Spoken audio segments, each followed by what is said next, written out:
Hello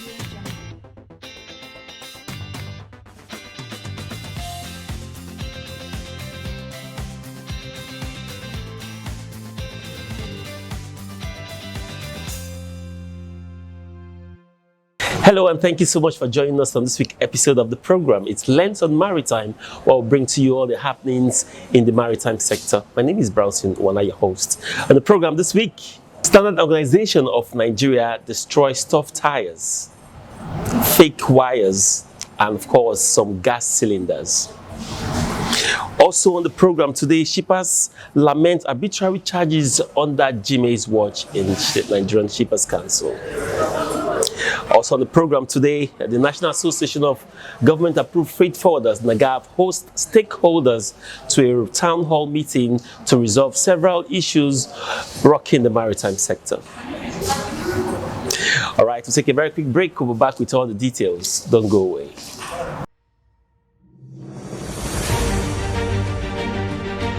Let's take away the stress of worrying about clearing documentation of fuel. Our innovative technology provides real-time visibility of your cargo any time of the day. Here at NDLEA Agencies Nigeria Limited, we deliver your cargo fast, in good condition, at a very competitive rate anywhere in the world.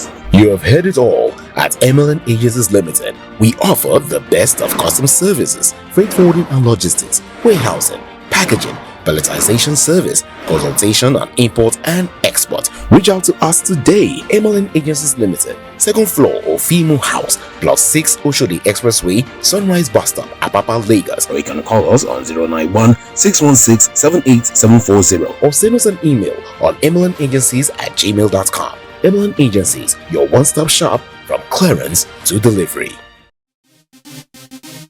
At International Supply Chain Systems Limited, ISCS, we provide our clients with customized import-export services to meet their unique needs. We understand that timeliness is key to saving you from demurrage.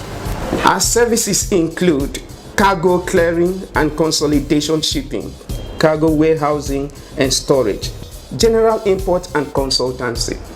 That's why we have a team of professionals to assist you with proper paperwork for efficient customs clearing. Come talk to us at 7A Bikunle Akintoye Street, Apapa, Lagos. You can call us on 081-622-71120, 081-276-33510, or you can send us an email info@iscsltd.com or visit our website www.iscsltd.com. ISCS, more than logistics.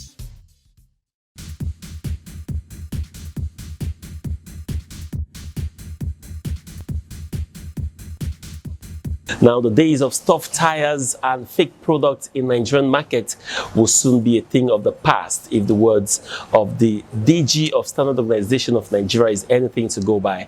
At somewhere in Amoadofin, Lagos, stuffed tires, wires, gas cylinders, and other fake items were destroyed by the agency. The reports.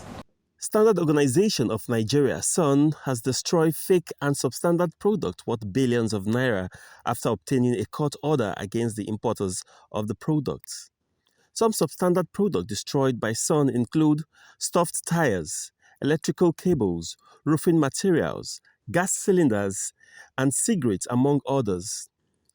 The Director General Chief Executive of SON, Malam Farouk Salim, while addressing journalists in Lagos, faulted SON's absence in the port as a significant reason why fake products creeps into the market.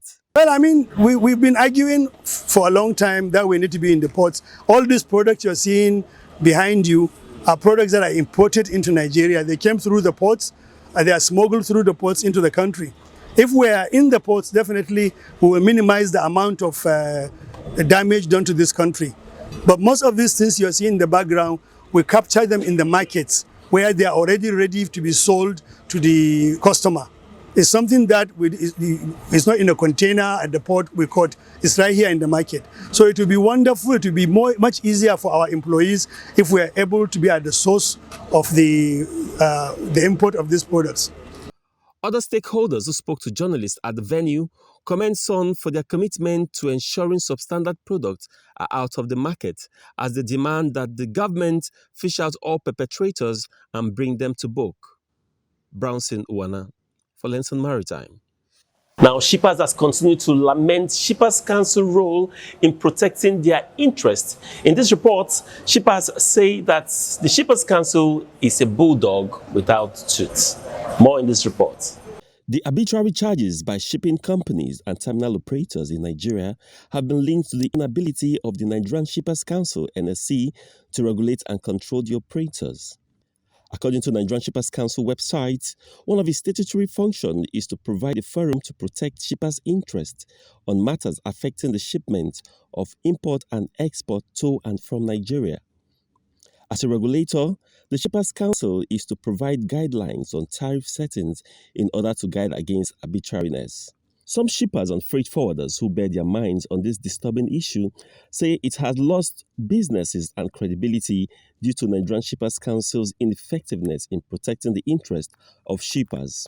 Actually, I call them the big dogs that bark but don't bite. Yes, they're the big dogs but they don't bite. The shipping company and terminal owners, they're having a field of play. No referee to control them. They're having a field time, ripping off new agents and importers. I must tell you, they're ripping us off, and no one is fighting for our cause.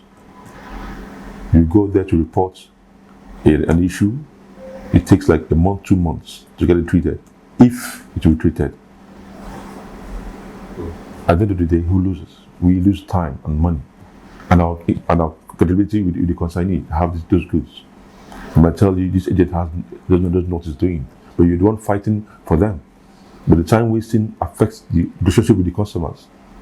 They see you're capable of doing it, but not that it's not your fault actually. You have done what you're supposed to do. Go to Shippers Council to report the shipping company involved or the terminal involved. But the process it takes is crazy. It's killing our business. Stephen Ibe, the national president of the Patriot Anti-Corruption Initiative, in one of our television programs, Lenson Maritime on Lagos Television, shares experience with us. I'm so sorry to say here that I've written, why I don't even want to write Shippers Council again, is that I've written a lot of letters to Shippers Council on these particular issues, which they're supposed to come out with a good issue. But at the end of the day, I don't know, I will not tell you why the matter will go under the table. This particular issue we are talking about TICT, was the ICPC official went to somebody working in Shippers Crime Report based on this issue, and he called me and was asking me some silly questions which he does not suppose to have. And I asked him, why are you asking me this kind of question? The issue here is that I asked people to drop this container and they refuse to drop it. Why are you going to ask me whether it's 2 containers that they drop or 3 containers? He now quit. I will not mention them, but when time comes, that person will come out. He was with Shippers Council. And I'm sorry I'm on air now, but I want to say that person will say that I was there with him one-on-one. That was why ICPC took the case back to the office, because they are not biased. In short, that person, I told him, it's because you are biased, that's why you are asking me this kind of questions. You're not supposed to ask me these questions, for you know the truth. Chief Osita Chukwu, convener Save Nigeria Freight Forwarding Coalition, importers and exporters say top government officials' interest in some of the companies operating in the shipping business is the reason Shippers Council can't perform its duties. I've tried the best, but you still remember that when a bulldog is being given birth and then the owner goes to the dentition, the vet dentition, to remove the teeth so as not to bite his family or household. What makes, how do you now describe that dog, the bulldog? How do you describe the bulldog? He has everything, but he cannot bite. That's what they have done to Shippers Council. Shippers Council rose to the challenge of all this nonsense, to the extent that they got about 3 trillion to pay to the freight forwarders. like play. From presidency, from there, the people that have leg started from presidency till ended in a Supreme Court. Up to today, we're yet to hear what was the outcome of Supreme Court. Only what we're hearing is that they're trying to make peace out of the court. Why? Shippers Council won in High Court. STOA, including the shipper, terminals operators and shipping company of the nation, took them to appeal court. Shippers Council and freight forwarders won. The same people now took them to Supreme Court, where they are now, when they have seen that, oh, if this will happen now, it's going to be a bombshell. They draw back and started using their legs and their hands and their mouth and whatever technicalities they have to approach the presidency to ask Asambelo, who was the ES then, former ES, to listen to them, let them go to a drawing board and look at it together, settle out of court. Today now, we are yet to see what they have done. Crucial Media, producers of Lens on Maritime on Lagos Television every Saturday, 10 a.m. to 10:30 a.m., and owners of Nigeria Maritime TV, the foremost maritime online TV, on February 7th, 2022, wrote to the Executive Secretary of the Shippers Council requesting an interview with him to clear the air on some of the issues. Until date, we have not received any response from the agency. As the dissatisfaction of shippers lingers, it is expected that Nigerian Shippers Council will wake up to its responsibility to prevent shippers from resorting to self-help. Brownson Uwana for Nigerian Maritime TV. Yes, really hope that, the Shippers Council will rise up to their responsibility and then really meet up to the request. Now, we said that was part one. Now, there's part two of that report that will be coming up very, very shortly. Now, let's talk about the National Drug Law Enforcement Agency. Talking about NDLEA, they celebrated the International Day Against Drug Abuse. It was a week-long event which started from the press conference to the walk against drug abuse, and of course it also had to do with enlightening people in Apapa, Amuodofi and their Jegule environment about the effects of taking drugs. The report. Past Special Area Command of the National Drug Law Enforcement Agency, NDLEA, in a bid to continue the war against drug abuse, lined up a week-long event to mark the International Day Against Drug Abuse. Area Commander NDLEA Apapa Ame Inalugu, in a press briefing to flag off the 2022 week-long event tagged Addressing Drug Challenges in a Health and Humanitarian Crisis, says the agency is committed to increase awareness and the consequences of illicit drug use within the parts of Apapa host community, particularly Ijora and Amuodofi, in view of their direct proximity. The theme of this year's commemoration is addressing drug challenges in health and humanitarian crisis, which is the theoretical framework of the Honorable Chairman and Executive Officer of the NDLEA, Brigadier General Mohammed Muba Marwa, retired OFR.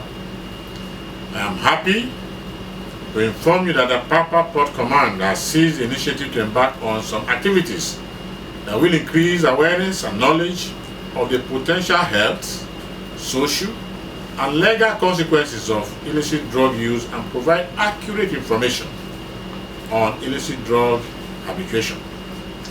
This we intend to carry out within the port and the host communities of Apapa, Ijora, and Amuodofi, where the maritime operations are concentrated. Day 2 of the week-long event started with a fitness walk from the NDLEA Area Command Office Apapa to different parts of the community and ended up at Apapa local government.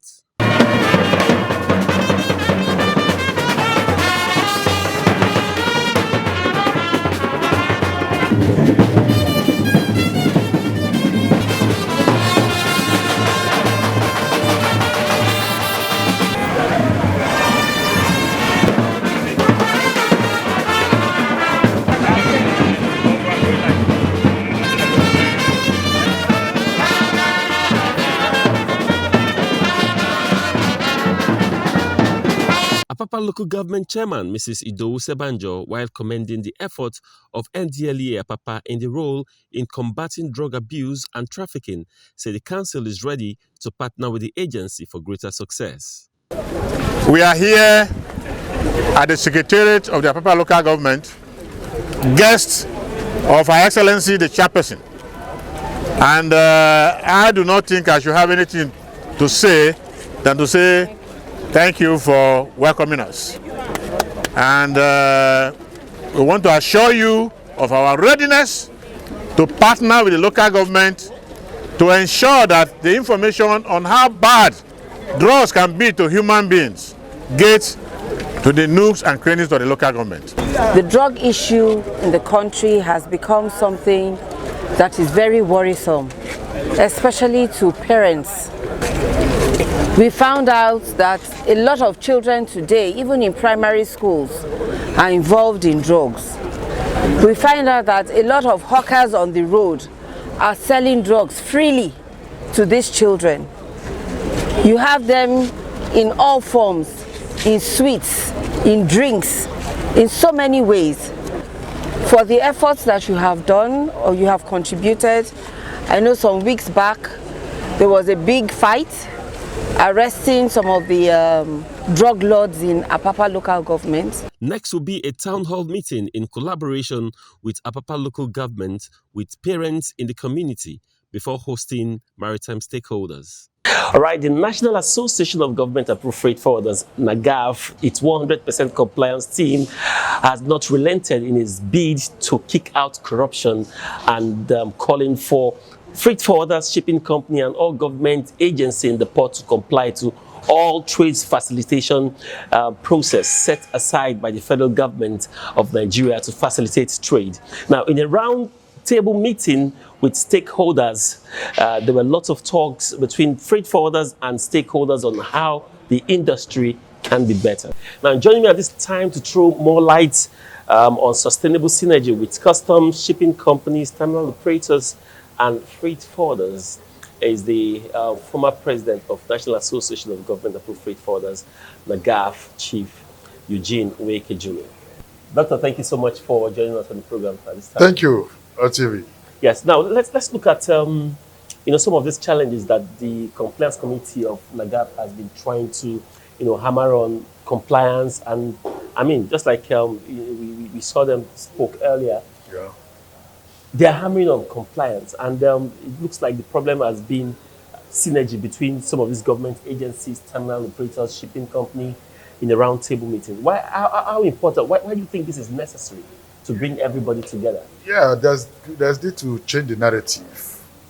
Our port has ceased to be termed a port environment just like that.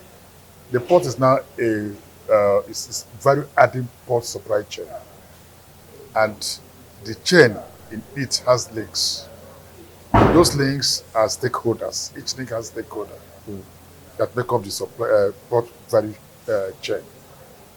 Now, if issues that has to do with trade dispute.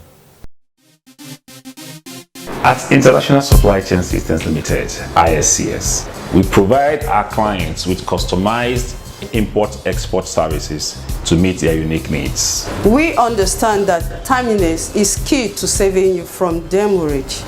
Our services include cargo clearing and consolidation shipping, cargo warehousing and storage, general import and consultancy. That's why we have a team of professionals to assist you with proper paperwork for efficient customs clearing. Come talk to us at 7A Bikunle Akintoye Street, Apapa, Lagos. You can call us on 081-622-71120, 081-276-33510, or you can send us an email, info@iscsltd.com, or visit our website, www.iscsltd.com. ISCS, more than logistics. Do you want your cargo cleared as fast as possible? At Matix Global Food Limited, we are experts in import, export, and customs brokerage. Visit us today at number 1/3 Creek Road, Apapa, Lagos, or call 080-306-35769 or 070-288-2 270-31487. You can also email us at matixglobal23@yahoo.com. Matix Global Ford Limited. Proudly Nigerian, proudly global. But some of these laws are not flexible. They seem to be too rigid. And they get the principle of trade facilitation. Now, the whole world is singing the gospel of trade facilitation. Compliance team are saying that we must facilitate legitimate trade. So if we want to facilitate legitimate trade, why should certain link be saying that we cannot facilitate legitimate trade? This is why the compliance team are saying, yes, we have war by shouting, trying to picket one another, and what have you.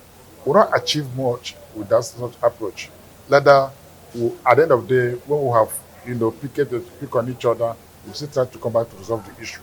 So why not, in the overall, to sit down in a round table, in a setting like a workshop like this, to now discuss some of these gray areas, put it on the front burner on the table. We'll discuss it without speaking from under the table, but on top of the table, identify it. In every operation in the port system, whatever action taken by anybody must have a definition. Every service you render in the port system is defined. Some of those services or costs, if you charge and your charge doesn't have service components, why are you charging them? You see, the problem is not even having this workshop. The challenge is we've seen different sectors in the maritime sector having several workshops, you gather people together, and for me it looks like repetition because these same issues have been brought to the front burner and nothing seems to have happened. Do you think this seminar will make any difference? Or this because this one is from operational point of view. The reference that some other ones will be into, we try to look at the issue from academic point of view. But this time we're not talking about in practicality of the port setting. That is why that's why you see, I try to give the aspect of what should be the ideal best practices, both for shipping company, terminal operator, freight forwarder, and of course the MPA.